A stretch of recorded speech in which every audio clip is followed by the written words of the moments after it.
नमस्कार दोस्तों, मैं दीपक शुक्ला आपका स्वागत करता हूं आपके अपने YouTube channel A to Z banking information पर। दोस्तों, आज के वीडियो में हम बात करेंगे कि जिन किसानों का KCC खाता NPA हो जाता है यानी नॉन परफॉर्मिंग एसेट्स बन जाता है, तो वो लोग क्या इंस्टॉलमेंट में अपने KCC लोन को जमा करके अपने खाते को स्टैंडर्ड कर सकते हैं। क्योंकि जब किसान के पास पूरा पैसा नहीं होता है तभी उनका KCC खाता NPA होता है। आप सभी को पता होना चाहिए कि जो KCC लोन होता है वो CC नेचर का अकाउंट होता है। CC नेचर का मतलब होता है कैश क्रेडिट। कैश क्रेडिट के जो भी अकाउंट होते हैं जैसे कि KCC। अब इस KCC अकाउंट में क्या होता है, अगर आपने 1 लाख रुपए निकाला, आपके ऊपर 1,10,000 रुपये बकाया है, तो आपको एक दिन के लिए पूरा पैसा 1,10,000 जमा करना होगा। अगले दिन आप पुनः विड्रॉल कर पाएंगे, पूरा पैसा आप 1 लाख फिर से निकाल पाएंगे, लेकिन एक दिन के लिए आपको 1,10,000 रुपये पूरे जमा करने होंगे, तभी आपका खाता खराब नहीं होगा। अन्यथा आपका खाता NPA की कैटेगरी में चला जाएगा। जैसे ही वो ओवरड्यू होगा, ओवर टाइम होगा, तो खाता NPA हो जाएगा। तो किसानों के पास क्या होता है, कभी कभी एकमुश्त पैसा नहीं हो पाता है। अब उनका 3 लाख रुपए का KCC बना हुआ है और वो 3 लाख रुपए निकाल चुके हैं उसके बाद ब्याज लग करके वो उनका खाता हो जाता है बैलेंस 3.5 लाख रुपए। अब उनके पास इकट्ठे 3.5 लाख रुपए नहीं हो पाते हैं कि वो एक दिन के लिए 3.5 लाख रुपए जमा करें। अगर उनके पास 3.5 लाख रुपए इकट्ठे एक दिन के लिए हो जाए तो वो KCC में डाल दे, अगले दिन फिर 3 लाख निकाल लें, तो उससे उनका खाता NPA नहीं होगा, खाता उनका रिन्यू हो जाएगा। तो बस दिक्कत यहीं पर आती है कि इकट्ठे उनके पास 3.5 लाख रुपए नहीं है, जिसकी वजह से उनका जो KCC यानी किसान क्रेडिट कार्ड लोन का अकाउंट है वो NPA की कैटेगरी में चला जाता है। कहने का तात्पर्य यह है कि आज की इस वीडियो में हम आपको जानकारी देने वाले हैं कि क्या आप इंस्टॉलमेंट में यानी मंथली इंस्टॉलमेंट में अपने इस KCC लोन की अदायगी कर सकते हैं। क्या ऐसी कोई बैंक में स्कीम होती है कि अगर आपका KCC लोन NPA हो गया है, तो अब चूंकि आपका खाता 3.5 लाख रुपए बकाया है, NPA हो चुका है खाता, तो अब 3.5 लाख आपके पास इकट्ठा हो तभी आपका खाता NPA से बाहर होगा, तभी आपकी सिबिल सही होगी, तभी आप डिफ़ॉल्टर से बाहर होंगे। तो आज हम आपको बताने वाले हैं कि आप सिर्फ 1,000-2,000 रुपए की इंस्टॉलमेंट मंथली जमा करके आप अपने KCC खाते को NPA से बाहर कर सकते हैं। यानी आप अपने KCC खाते को सिर्फ 1,000 या 2,000 रुपये जमा करके स्टैंडर्ड कैटेगरी में ला सकते हैं। आपका खाता NPA से बाहर हो जाएगा, आपकी सिबिल भी सही होने लगेगी। तो दोस्तों, अगर आपका भी KCC लोन खाता NPA हो गया है, आप उसे NPA से बाहर नहीं कर पा रहे हैं, आपके पास इकट्ठा पैसा नहीं है कि हम पूरा पैसा एक दिन के लिए जमा कर पाएँ, तो दोस्तों आपको इस वीडियो को पूरा देखना चाहिए। साथ ही उन लोगों के लिए भी यह वीडियो बहुत ही इंपॉर्टेंट है, अगर आपने भी KCC लोन ले रखा है तो भी आपको इस वीडियो को पूरा देखना चाहिए। क्योंकि अगर आपकी भविष्य में फाइनेंशियल स्थिति खराब हो गई, आपका भी KCC खाता NPA हो गया, तो आप किस तरह से अपने KCC खाते में सिर्फ 1,000 या 2,000 रुपये जमा करके अपने KCC खाते को NPA से बाहर कर सकते हैं, अपने KCC खाते को स्टैंडर्ड कर सकते हैं। इस वीडियो में हम आपको पूरी जानकारी देने वाले हैं। दोस्तों, वीडियो में आगे बढ़ें, आप लोगों को इस पूरे विषय पर विस्तार से जानकारी दें उससे पहले आप सभी से एक छोटी सी रिक्वेस्ट है, वीडियो पसंद आए तो वीडियो को एक लाइक कर दीजिएगा।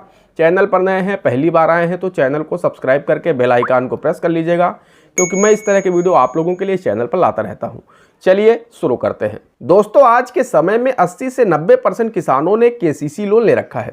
यानी जिनके पास भी कृषि योग्य भूमि है उन्होंने अपना KCC बनवा रखा है और KCC लोन ले रखा है। और सरकार भी यही चाहती है कि जिनके पास भी कृषि योग्य भूमि है, जो लोग खेती किसानी का काम करते हैं, वो लोग साहूकारों से पैसा न लेकर के सस्ती दर वाला KCC लोन प्राप्त करें।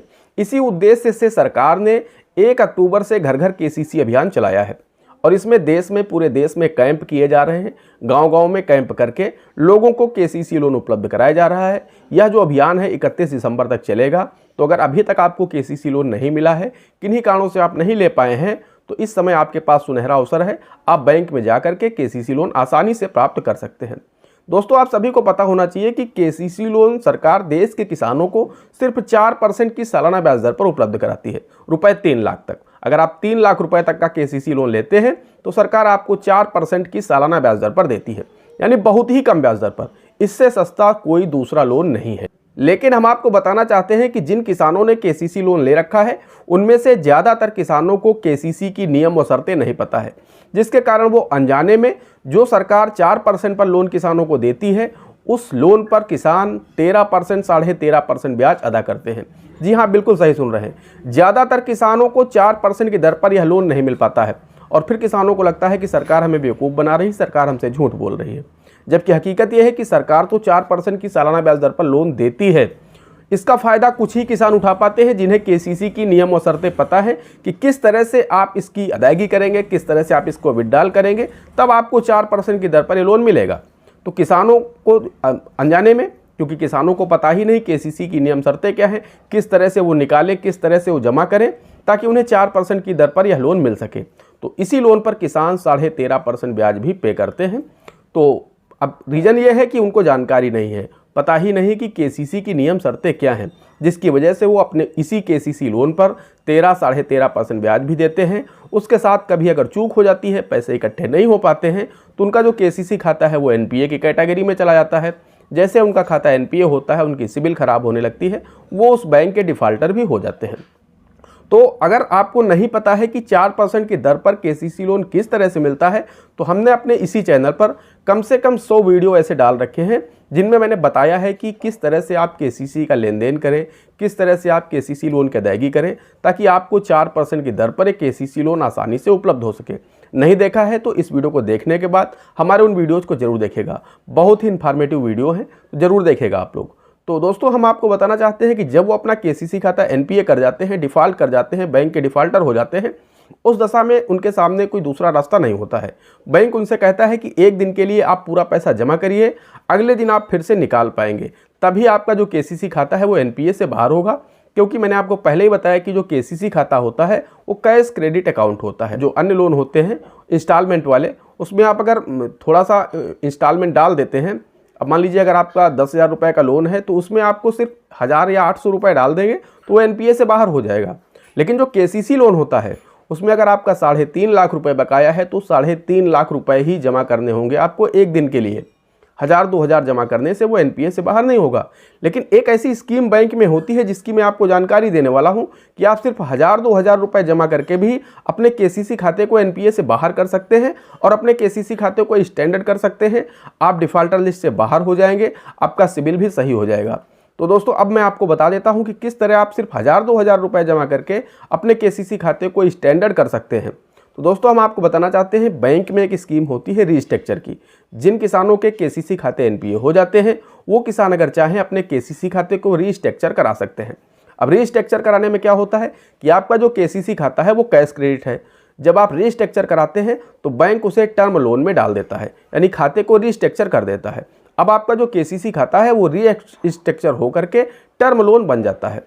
जब वो टर्म लोन बन जाएगा तब आपको अपने उस केसीसी खाते में मंथली इंस्टॉलमेंट जमा करनी होगी। जी हाँ, आपका जो केसीसी खाता है वो एनपीए से बाहर हो जाएगा। बैंक आपको बता देगा कि आपको 3 सालों तक, अब जिस हिसाब से आपका अमाउंट बकाया होगा उस हिसाब से आपके ऊपर इंस्टॉलमेंट बन जाएंगी। अब अगर आपका 1 लाख रुपए बकाया है तो उस हिसाब से आपकी कम इंस्टॉलमेंट बनेगी मंथली। आपका 2 लाख है तो थोड़ा उससे ज़्यादा होगा, 3 लाख होगा तो थोड़ा उससे ज़्यादा होगी। तो इस तरह से आपकी जो भी 1,000-2,000 रुपये की इंस्टॉलमेंट आएगी मंथली, आप वो इंस्टॉलमेंट टाइम टू टाइम पर महीने आप जमा करते रहिए, आपका केसीसी खाता एनपीए से बाहर हो जाएगा। लेकिन एक चीज़ का यहाँ पर आपको ध्यान रखना होगा कि जब आप इसे पूरा अदा कर देंगे, यानी इंस्टॉलमेंट आप जमा करते रहेंगे, आपका केसीसी खाता पूरी तरह से नील हो जाएगा, तो आप इससे पैसा नहीं निकाल पाएंगे। फिर से आपको अपने इस खाते को बंद करना होगा और दोबारा से आपको केसीसी बनवाना होगा, तभी आप निकाल पाएंगे। क्योंकि कैश क्रेडिट में क्या होता है कि आप जमा करके दोबारा निकाल सकते हैं अगले दिन, लेकिन टर्म लोन में ऐसा नहीं होता है। टर्म लोन में पैसा आपको एक बार दे दिया जाता है, जैसे मुद्रा लोन है या अन्य कोई लोन है, तो उनमें क्या होता है कि आपको एक बार पूरा पैसा दे दिया जाता है जितने का लोन किया जाता है। उसके बाद फिर उस लोन से दोबारा पैसा नहीं निकाला जा सकता, फिर आपको उसमें डालना ही होता है मंथली इंस्टॉलमेंट के रूप में या फिर हाफ ईयरली इंस्टॉलमेंट के रूप में। आपको उसमें किस्तें डालनी होती हैं और जो भी एक टाइम निश्चित करता है बैंक, उस निश्चित टाइम पर आपका वो लोन समाप्त हो जाता है। तो उसी तरह से आपका केसीसी भी हो जाएगा अगर आप इसे रीस्ट्रक्चर करा लेंगे। अगर आपका केसीसी एनपीए हो गया है तो आप बैंक से बात करिए कि आप हमारे इस खाते को रीस्ट्रक्चर करके इसे टर्म लोन में कन्वर्ट कर दीजिए, क्योंकि हमारे पास इकट्ठा पैसा नहीं है। हम एकमुश्त 3.5 लाख नहीं डाल सकते, लेकिन हाँ, हम 3,000 रुपये महीने ज़रूर जमा कर सकते हैं। तो बैंक आपकी एक बना देगा कि 3 साल में या 5 साल में आपको 3,000 रुपये प्रतिमाह या 2,500 रुपये प्रतिमाह या 4,000 रुपये प्रतिमाह आप जमा करके अपने इस केसीसी खाते को ख़त्म करके आप एनपीए से बाहर हो सकते हैं। दोस्तों आशा करते हैं आप लोगों की समझ में आ गया होगा। काफ़ी लोगों ने कमेंट भी किया था कि क्या सर हम अपने केसीसी खाते को मंथली इंस्टॉलमेंट में जमा कर सकते हैं अगर एनपीए हो गया है, तो मैंने उस पर भी आप लोगों को जानकारी दे दी है। अगर आपके मन में फिर भी कोई डाउट है, कोई सवाल है, तो आप लोग हमें कमेंट कर सकते हैं या फिर आप लोग हमारे इंस्टाग्राम पर आकर के इंस्टाग्राम पर डीएम भी कर सकते हैं। मैं पूरी कोशिश करूंगा आप लोगों के सवालों के जवाब देने का। दोस्तों आज के वीडियो में इतना ही, मिलते हैं अगले वीडियो में किसी अगले इंटरेस्टिंग टॉपिक के साथ। तब तक के लिए जय हिंद, जय भारत।